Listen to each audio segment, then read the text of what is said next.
What's up, y'all? I'm gonna be showing y'all how to make a Schwab account.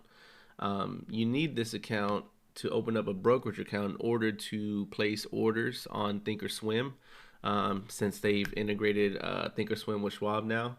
All you're gonna have to do is go to the Schwab website, which you can see at the top in the toolbar right here. Um, I'm not gonna cover the personal things. I didn't want my personal information being recorded. So hope you understand that. But you'll fill that personal side out yourself. That's going to be asking you like your phone number, your social security, your email address, your mailing address, all that good information, all that personal stuff. But I will be showing y'all the regulatory, the features, agreements, all of that, and how to answer that to get an account approved. So first things first, it's going to ask you, are you a member of the board of directors, a 10% shareholder, or policy-making officer of a publicly held company? Answer no. Most people do not need to answer yes, not sure. Just click no on both of these. You're not a broker. You're not working on Wall Street. You don't own a business that strictly trades. So just answer no on these.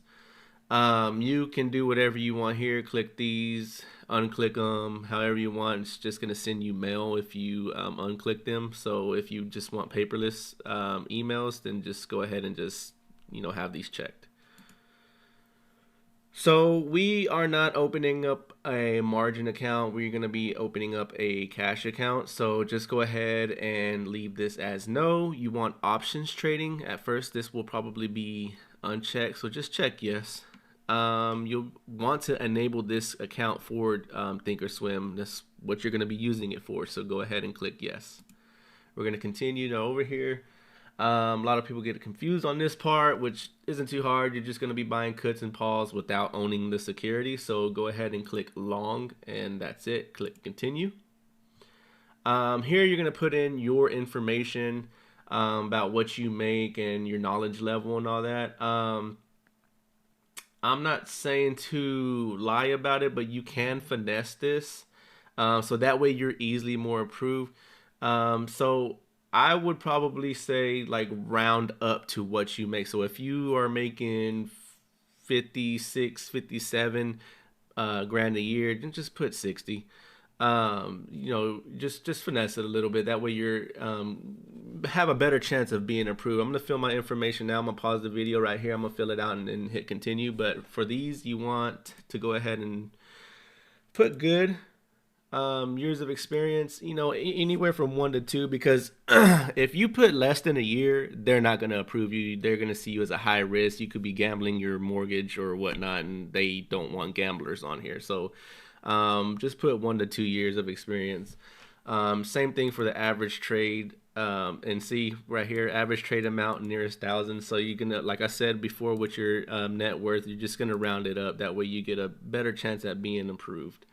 Knowledge level, just put good, and the same thing as you would with stocks. This is for the options. So let me go ahead and pause the video and we'll get back to it.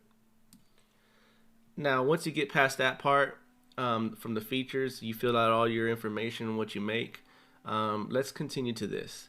So agreements for the use of electronic records and signatures. By checking this box, I acknowledged and agree to the preceding statements regarding to the use of just click yes, or just click that. You're just agreeing to terms here. It's nothing too fancy. Just go ahead and click everything so that way you can go ahead and get started in the process. Have you been notified by the IRS that you're subject to backup withholding? I'm not sure what your standing is with the IRS, but if you're in good standing, just click no. By checking this box, and then you're ready to hit continue. And then we will review the application. Congratulations, Jeremy. Your account is now open. I probably shouldn't show that, but yeah, it's nonetheless, it's just an account number.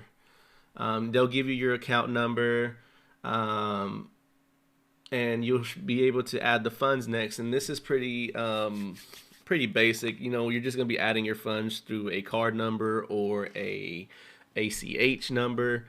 Your bank account route. You're gonna need your routing number, you know, your account number and all that, be able to fund it. And that's pretty much it, y'all. That's how you open up a Schwab account.